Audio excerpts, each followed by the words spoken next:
na waogopa sana Watanganyika kuliko Wazanzibari, kwa sababu Wazanzibari mambo yao yote yako mezani, Watanganyika wameyashika moyoni. Watu wa namna hiyo wakija kugeuka ni wabaya.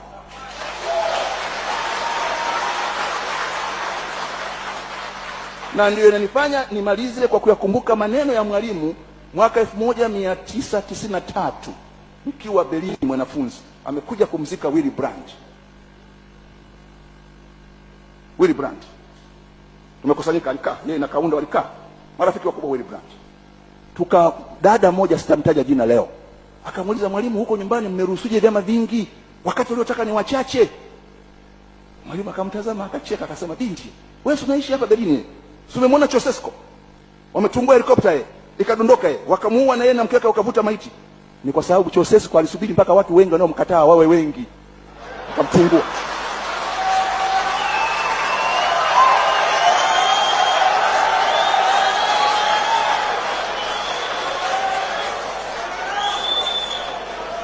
Kwa hiyo tuyajadili mambo haya bila kuweka idadi, kwa sababu kuna mambo ukisubiri uwe na critical mass, yani idadi kubwa ya watu, jambo limeharibika.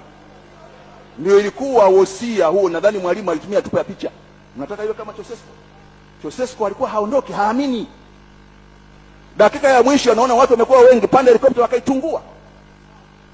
Kwa hiyo tukajua kwamba Mwalimu anataka vyama vingi vije wakati wengi hawajavidai ili mviongoze vizuri. Ni busara kuanza kufikiria kuwapa Watanganyika serikali yao wakati wanaiogopa,